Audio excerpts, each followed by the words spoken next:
দোকানপাট, খেয়াঘাট, মৎস্যঘের, জায়গা জমি, বালুমহল সহ সর্বত্র দখলের প্রতিযোগিতা শুরু হয়ে গিয়েছে। আর এই দখলদারির বিষয়টা একদম একটা খোলামেলা ওপেন সিক্রেট থাকলেও ভয়ে এখন ভুক্তভোগীরা মুখ খুলতে ভয় পাচ্ছেন। এদিকে আপনার বিএনপির নেতাকর্মীদের এই যে তৎপরতাটা বেড়েছে দখলদারির, এই তৎপরতা দলের তরফ থেকে কমানোর জন্য, নিয়ন্ত্রণে আনার জন্য আপনার মনিটরিং সেল চালু করা হয়েছে, যেখানে প্রায় ইতিমধ্যে 2 শতাধিক অভিযোগ জমা পড়েছে বিএনপির নেতাকর্মীদের এই দখলদারির বিরুদ্ধে। ইতিমধ্যেই 200 জমা পড়েছে। এখন বন্ধুরা, যুগান্তর সামান্য একটি গণমাধ্যম রিসেন্টলি একটি অনুসন্ধান চালিয়েছে, তারা একটি ইনভেস্টিগেশন চালিয়েছে। মানে আমি এই যে রোজ রোজ একটা দুটো করে আপনাদের সামনে ভিডিও নিয়ে আসছি যে দেখুন বিএনপির নেতাকর্মীরা কীরকমভাবে দখলদারিতে নেমে পড়েছে এখন তারা, সেই যে আমি কথাগুলো বারবার আপনাদেরকে বলছি, সুতরাং কিছু না কিছু সমাজে তো ঘটে চলেছে, পরিবেশে ঘটে চলেছে, তাই না? তো সেই নিয়ে যুগান্তর আজকে একটি রিপোর্ট পাবলিশ করেছে, যেখানে তারা সাংবাদিকদেরকে বিভিন্ন জায়গায় পাঠিয়ে পাঠিয়ে তদন্ত করেছে, এবং সেই তদন্তের ভিত্তিতে যুগান্তর বেশ কিছু চাঞ্চল্যকর তথ্য তুলে নিয়ে এসেছে, যেখানে আমরা লাইন বাই লাইন দেখতে পাচ্ছি প্রত্যেকটা এলাকার নাম, এবং সেই এলাকায় কোন নেতা, কোন মন্ত্রী, কোন কর্মী কী দখলদারি করছে, টাকা লুটপাট করছে, সেই সমস্ত রিপোর্ট আমরা এখানে দেখতে পাচ্ছি। পড়ে সমস্ত কিছু আপনাদের সামনে তুলে ধরব যে বর্তমানে এখন কী টাইপের দখলদারিতে নেমে পড়েছে বিএনপির কর্মীরা। তবে সেই বিষয়ে যাওয়ার আগে একটু বলতে চাই, এখন এই বিষয়টা, এই রিপোর্টটা, যুগান্তরের তদন্তে উঠে আসা এই রিপোর্টটা এখন যদি লন্ডনে গিয়ে আমাদের তারেক রহমান, দেশ নায়ক তারেক রহমানের সামনে এরকমভাবে তুলে ধরা হয় যে স্যার এই হচ্ছে আপনাদের নেতাকর্মীদের কার্যক্রম, আপনারা এখনও ক্ষমতায় আসেননি, তার মধ্যেই আপনার নেতাকর্মীরা দেখুন দেশে কীরকম দখলদারি শুরু করে দিয়েছে, তাহলে সেখানে তারেক রহমান বা তার আশেপাশের নেতারা নিশ্চিত এই কথাটাই বলবেন যে এগুলো তো দলের ছোটোখাটো কর্মীরা করছে, এটা আমাদের দলের, বিএনপি দলের যে আদর্শ, সেই আদর্শ মোটেই এটা নয়। বিএনপির আদর্শ সমাজ সেবা করা, দেশের জনগণের উন্নয়ন করা, জনগণের কথা ভাবা, জনগণের জনজীবনকে উন্নতির জোয়ারে ঠেলে দেওয়া, এটাই বিএনপির আদর্শ। না, বিএনপির এসব কর্মীরা করেছে, তাদেরকে আমরা বহিষ্কার করব। বিএনপি এরকম নয়, বিএনপি দল এরকম নয়, বিএনপি দলের কিছু কর্মী এটা করেছে, তাদের উপরে আমরা অ্যাকশান নেব। সুতরাং তাদের যে কৃতকর্ম, তার জন্য বিএনপিকে আপনি দায়ী করতে পারেন না।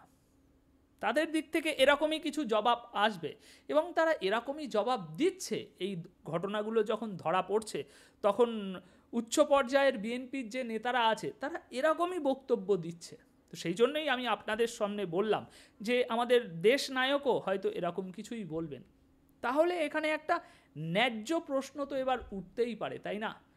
যে বিএনপি এখনও ক্ষমতায় আসেনি, তার আগেই বিএনপির নেতাকর্মীরা যদি এরকম অপকর্ম করতে শুরু করে, সমাজে দখলদারি করতে শুরু করে, লুটতারাজ করতে শুরু করে, এবং সেটার দায় বিএনপি দলের উপরে যদি না যায়, শুধুমাত্র ওই নেতাকর্মী পর্যন্ত যদি সীমিত থাকে, তাহলে এই একই জিনিসটা কেন আমরা আওয়ামী লীগের দিকে নিয়ে আসবো না? আওয়ামী লীগ আপনারা এখনও ক্ষমতায় আসেননি, তাতেই এই অবস্থা। আর আওয়ামী লীগ দলটা দীর্ঘ 15 বছর ধরে দেশ শাসন করলো। সুতরাং এই 15 বছরে ভুল ভ্রান্তি, জেনে না জেনে নেতাকর্মীরা কত কিছু করেছে। সব কি শেখ হাসিনা নিজে গিয়ে দেখে আসছে? শেখ হাসিনার পিছনে কত কিছু কাজ চলছে।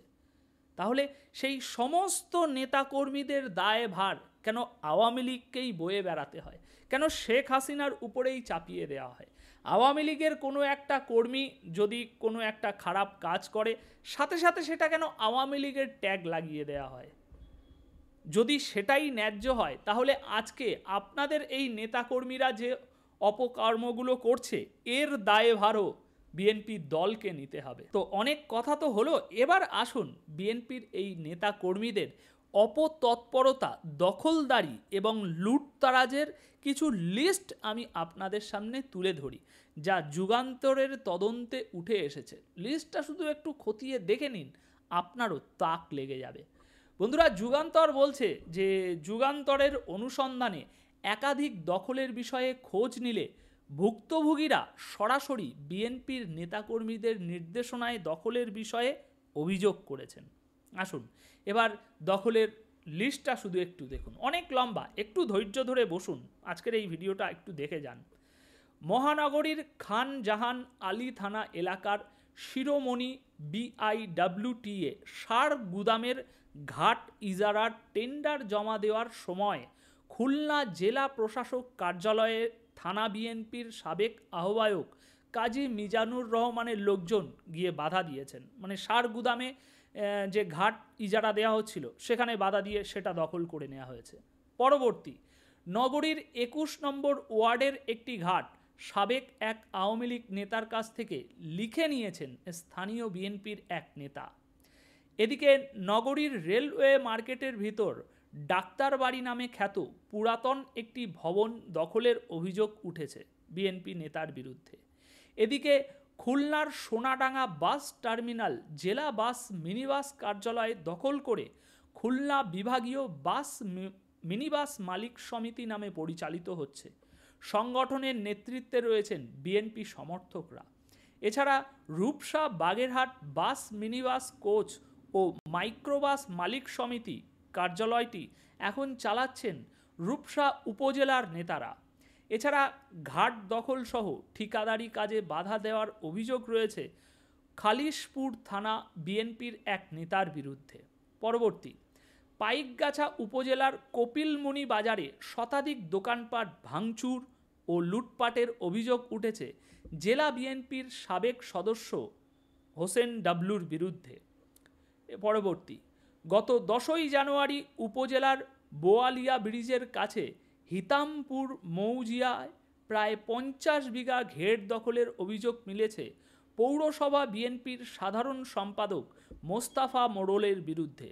পরবর্তী, দিঘিলিয়া উপজেলায় সেনহাটি মৌজার গোয়ালপাড়া এলাকায় ইসমাইল হোসেনের এক আত্মীয়র বসতবাড়ির জমি দখল, দিঘলিয়ার নগর ফেরিঘাট নিয়ন্ত্রণ সহ বিভিন্ন পর্যায়ের নেতাদের হুমকি সহ ভয়ভীতি দেওয়ার অভিযোগ মিলেছে উপজেলা বিএনপির আহ্বায়ক সাইফুর রহমান মিন্টু মোল্লার বিরুদ্ধে।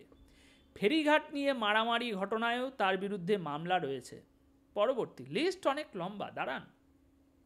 কয়রা উপজেলার মহারাজপুর ইউনিয়নের প্রায় 100 বিঘে জমি দখলের অভিযোগ উঠেছে উপজেলা বিএনপির যুগ্ম আহ্বায়ক শহীদ বিশ্বাসের বিরুদ্ধে। গত 19শে জানুয়ারি তার অনুসারীরা জমিটি দখল করেন। বাটিয়াঘাটা উপজেলার দেশগেট সংলগ্ন বালু মাহলটি বর্তমানে নিয়ন্ত্রণে আছে বিএনপি ও যুবদলের নেতাদের হাতে। তেরখাদা উপজেলায় শেখ হাসান আল মামুন নামে এক ব্যক্তিকে মারধর করে 13 লাখ টাকা লুট করেন বিএনপির নেতাকর্মীরা। রূপসা উপজেলায় জেলা কৃষক দলের সাধারণ সম্পাদক আবু সঈদের নেতৃত্বে একটি প্রতিষ্ঠানে কয়েক কোটি টাকা লুটের অভিযোগ দেওয়া হয়েছে কেন্দ্রীয় বিএনপির যুগ্ম মহাসচিব রুহুল কবির রিজভির কাছে। তো এই হচ্ছে লম্বা লিস্ট। না বন্ধুরা, এটা আমি কোনো তদন্ত করে তুলে নিয়ে আসিনি, এটা তুলে নিয়ে এসেছে বাংলাদেশেরই এক গণমাধ্যম যুগান্তর। সুতরাং এ তো সামান্য কিছু তদন্ত উঠে এসেছে, তাদের তদন্তে সামান্য কিছু রিপোর্ট উঠে এসেছে। এখানে আমরা যে কটি রিপোর্ট পড়লাম এর থেকে বহু বহু বহু গুণ দখলদারি এখন চালাচ্ছে বিএনপির নেতাকর্মীরা। সুতরাং দেশের জনগণের কাছে এই ঘটনাটি, এই ভিডিওটি দেখার পর একটাই চোখ খোলার বিষয়, সেটা হচ্ছে আওয়ামী লীগকে যারা ক্ষমতা থেকে সরালো, না আমি সেই ক্ষমতা থেকে সরানোর বিষয়ে বিশেষ কোনো অভিযোগ করছি না। আমার অভিযোগ এখানে যে কারণটা দেখিয়ে মানুষের সামনে যে কারণগুলো উপস্থিত করে শেখ হাসিনাকে ক্ষমতাচ্যুত করা হলো, সেই কারণগুলো কেন এখন তারা আমলে আনছে না? আমি ওকে খারাপ বলে ওর জায়গায় আমি ক্ষমতাতে বসলাম, কিন্তু ক্ষমতাতে বসা মাত্রই আমি ওর থেকে বেশি খারাপ হয়ে উঠলাম। তাহলে আমি কোন অধিকারে ওকে ওর ক্ষমতা থেকে সরিয়ে দিলাম? যদি আমাকে ওকে ক্ষমতা থেকে সরাতে হয় তাহলে কম্পিটিশান করে সরাতে হবে, নাকি গায়ের জোরে সরাবো আমি, তাই না? তো এখন বিশেষ আর বেশি কিছু বলার নেই আপনাদের সামনে। মোটামুটি দখলদারির লিস্ট একটা আপনাদের সামনে তুলে ধরলাম। এখন আপনাদের মন্তব্য অবশ্যই জানার অপেক্ষায় থাকলাম। ধন্যবাদ সকলকে।